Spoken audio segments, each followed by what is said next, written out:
Assalamualaikum warahmatullahi wabarakatuh. Sebelumnya ingin Ayanda mengucapkan selamat berhari raya Korban Hari Raya Sembelih kepada semua pendengar.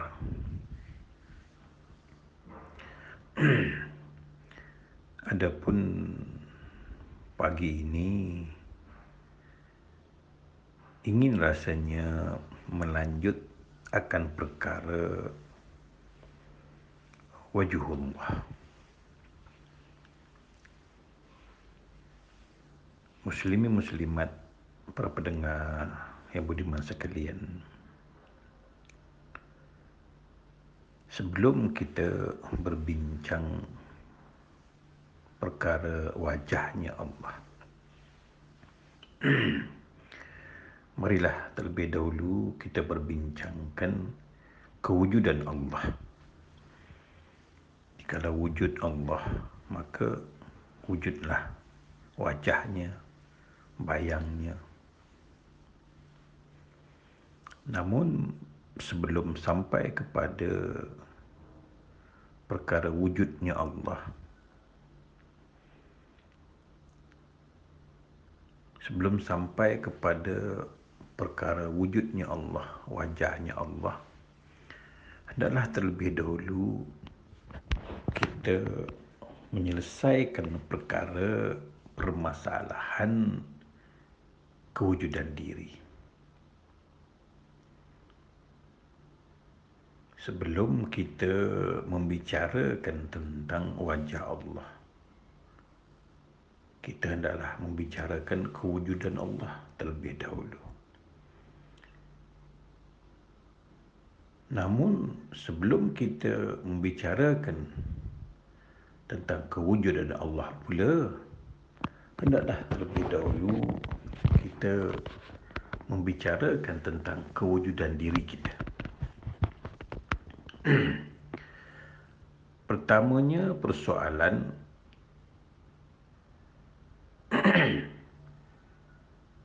jikalau kita mengatakan seandainya kita ini mati, kita ini fana, kita ini karam, kita ini binasa,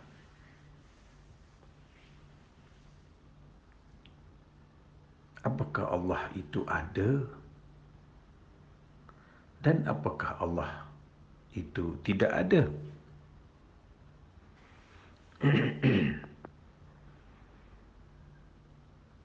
Jikalau kita mengatakan Allah ada, berarti kita syirik. Kalau kita kata Allah ada, artinya kita syirik. Kerana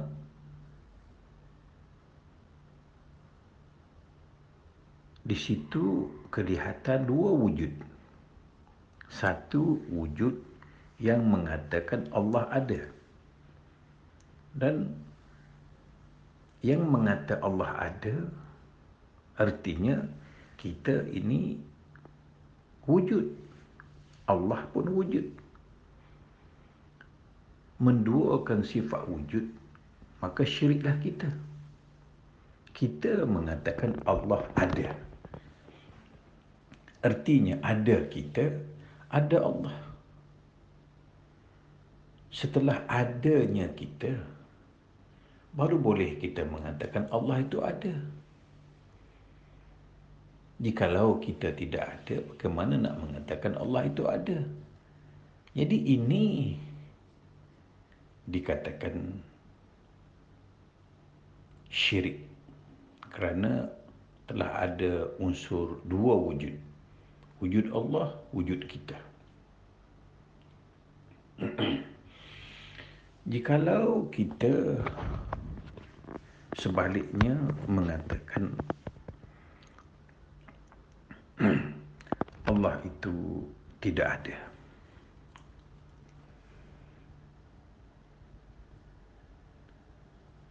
Di sini boleh dikatakan kafir dan syirik. Barang siapa tidak mengaku adanya Allah, maka orang itu kafir. Dan yang mengata Allah itu tidak ada,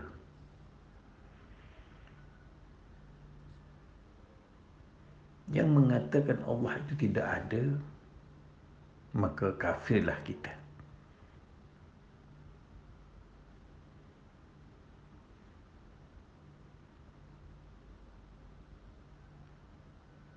Sekalipun kita kata kita ini tidak ada, kita ini binasa, tiba-tiba kita boleh mengatakan Allah tidak ada.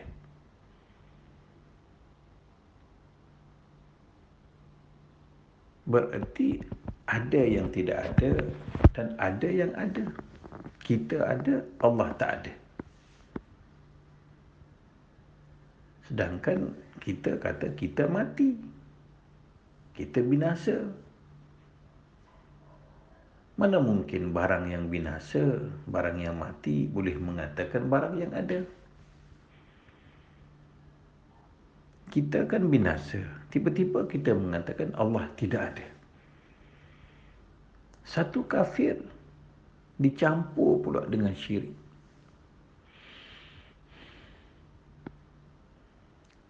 Lalu bagaimana sudahnya kita? Kita mengatakan Allah ada. Syirik kerana kita ada, Allah ada. Lalu kita kata kita ini binasa. Kalau kita binasa, bagaimana untuk mengatakan Allah itu ada? Kata kita mati.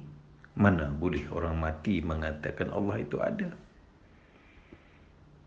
Sebaliknya, kita mengambil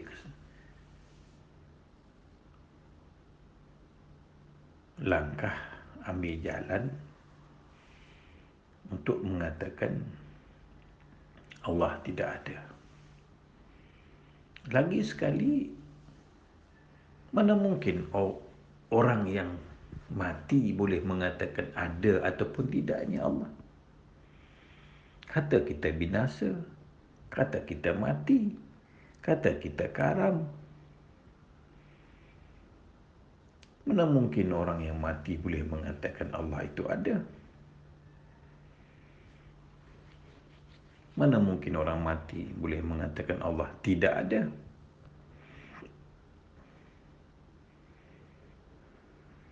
Jadi muslim-muslimat, para pendengar yang dirahmati Allah sekalian, itulah makanya saya ulang lagi sekali. Sebelum kita nak mengatakan Allah itu adakah, tidak adakah, tidak akan boleh dijawab. Nak kata ada pun salah, nak kata tidak ada pun salah.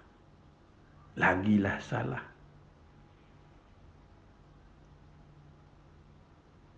Nak kata Allah ada, mana mungkin boleh Allah ada? Sedangkan nak menyebut ada pun kita barang tidak ada. Kalau nak sebut Allah tak ada, mana mungkin boleh menyebut Allah tak ada? Sedangkan kita ini tidak ada. Nak pula mengatakan Allah tak ada, maka kafirlah kita. Yang mengata Allah tak ada pun satu hal, syirik pula. Jadi kita ini dalam keadaan kafir dan syirik. Ini permasalahan. Kita belajar mengenal diri. Orang yang mengenal diri itu setelah tidak lagi terlihat adanya diri. Al-mutu qabla an tamautu. Orang yang mati sebelum mati. Orang yang fana, orang binasa. Kalau dah binasa, nak kata Allah adakah, tidakkah, bolehkah? Bolehkah? Seumpama kita belum beranak, bolehkah kita mengatakan Allah ada ataupun Allah tak ada? Cuba jawab. Kita tak ada. Bolehkah mengatakan barang yang ada atau boleh mengatakan barang yang tidak ada? Tentunya tak boleh, ananda yang dikasihi sekalian. Jadi bagaimana untuk memboleh kita melihat wajah Allah? Bagaimana membolehkan kita mengenal Allah?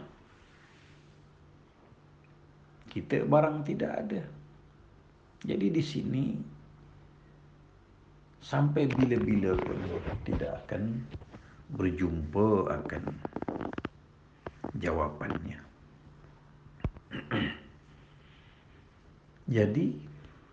Jadinya itulah makanya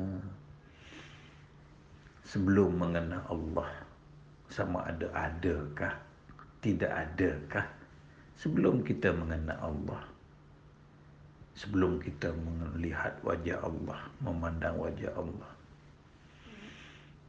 hendaklah terlebih dahulu orang tua-tua berpesan mengenal diri rata-rata agar mengenal Allah yang nyata. Jadi untuk menentukan Allah itu adakah, tidak adakah, hendaklah terlebih dahulu mengenal diri. Mengenal diri.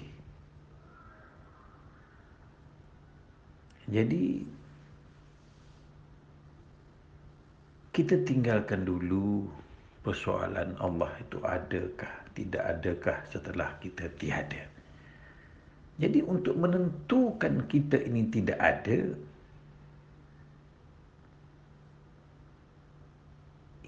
untuk menentukan yang kita ini tidak ada, habis yang bercakap ni siapa?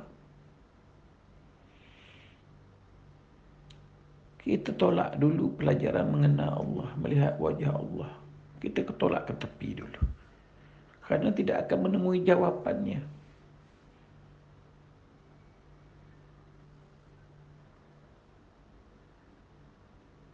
Allah umpama nombor 4, mengenal diri umpama 2 kali 2. Untuk sampai ke jawapan 4, kena selesai dulu 2 kali 2. Rumusnya, sifirnya begitu. Ini kita membicarakan Allah ada, Allah tak ada. Melihatlah, mendengarlah, macam-macam. Sifat ma'ani lah, sifat ma'nawiyah lah, macam-macam. Tidak akan selesai anda yang dikasih sekalian, tidak akan putus.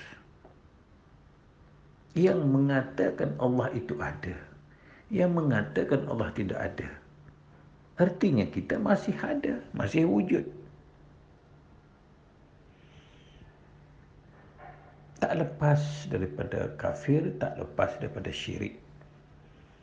Jadi untuk melepaskan kafir, untuk melepaskan syirik, selesaikan dulu perkara diri. Itu makanya man arafa nafsahu faqad arafa rabbahu fasadal jasad. Barang siapa mengenal diri, kenallah Allah. Barang siapa mengenal Allah, barulah dikatakan binasanya jasad, binasanya anggota, binasanya tubuh. Jadi pertama-tama kena mengenal diri, barulah kita mengenal Allah. Sesudah mengenal Allah, baru binasanya diri. Jadi pertama-tama hendaklah mengenal diri. Mana diri? Kita kata kita binasa, kita mati, kita karam, kita hilang, kita pulang, kita kembali, kita balik. Tapi ternyata masih bercakap, masih bergerak. Ini yang hendak dipelajari terlebih dahulu.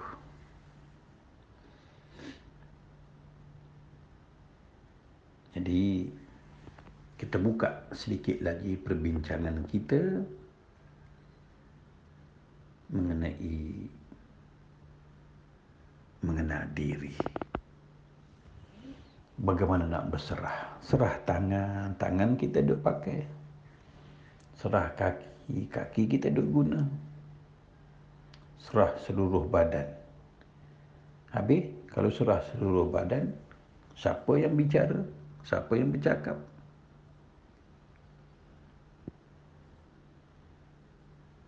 Nak kata kita Allah, na'udzubillah.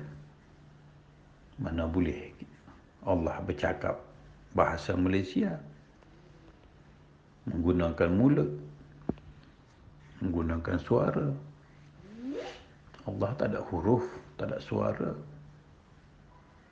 Nak kata kita barang tidak ada. Apakah yang bercakap ini hantu? Jadi terima kasih Ananda kerana ramai yang menjawab, yang memberi buah butir, yang memberi pandangan. Semua itu benar belaka. Comel belaka, molek belaka, cantik belaka, indah belaka. Tetapi sebelum sampai ke jawapan nombor 4, kena dulu pelajari nombor, rumusnya, sifirnya 2 kali 2. Mana jalan kira-kiranya? Jalan kira-kiranya terletak pada diri kita. Yang mengatakan Allah itu ada, yang mengatakan Allah itu tidak ada, bermakna kita ini ada.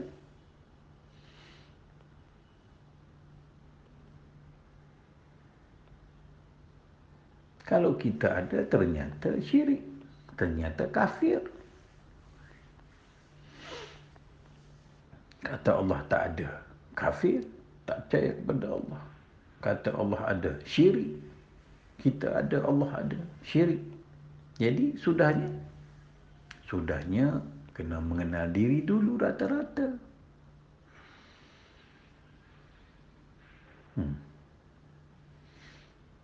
Jadi hujungnya saya bagi satu kunci. Kalau kita ini tidak ada, siapa nak mengata Allah itu ada? Siapa nak mengata Allah itu tak ada? Kalau kita tidak ada. Saya ulang lagi sekali. Kuncinya.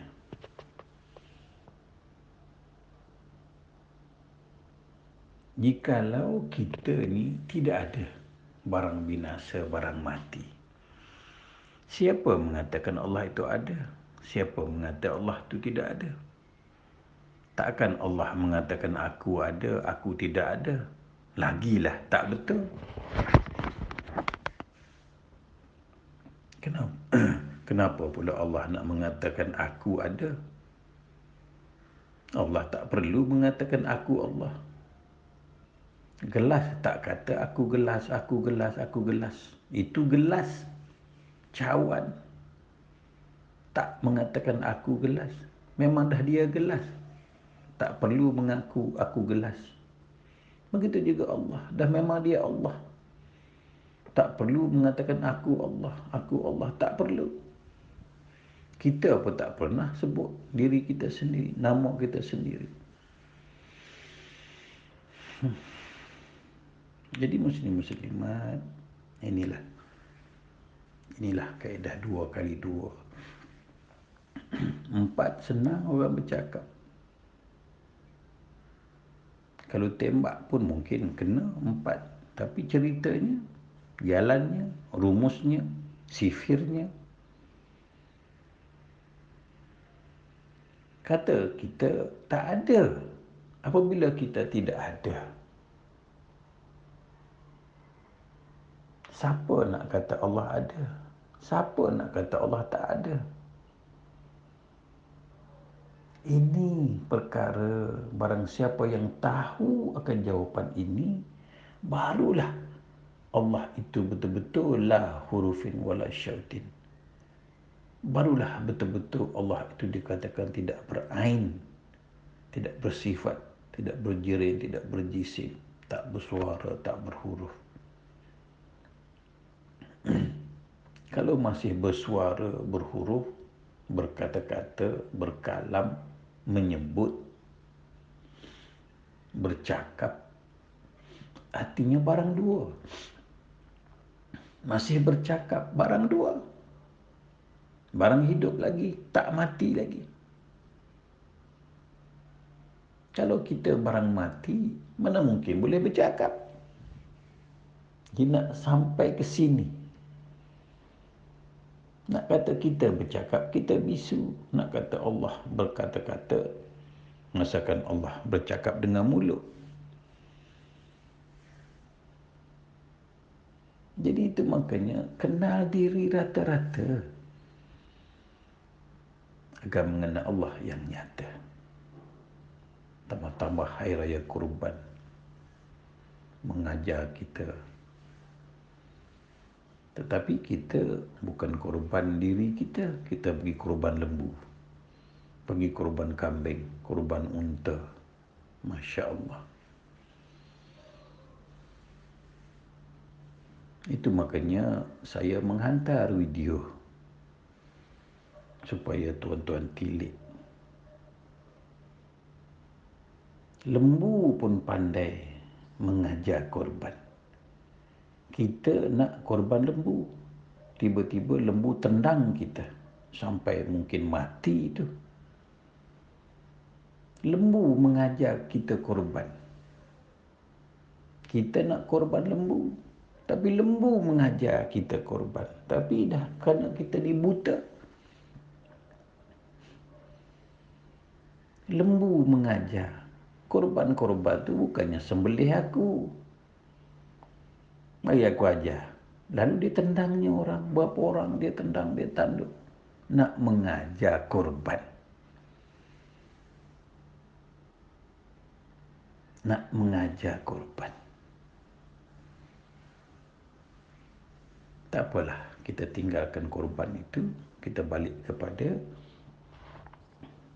bagaimana nak menyatakan Allah itu ada. Jikalau kita tidak ada, bagaimana yang kita tidak ada boleh mengatakan Allah itu tidak ada. Jadi mari kita buka lagi perbincangan ini. Beralih kita ke satu tangga, iaitu tangga selesaikan dulu perkara mengenal diri. Wabillahi taufiq wa hidayah. Wassalamualaikum warahmatullahi wabarakatuh.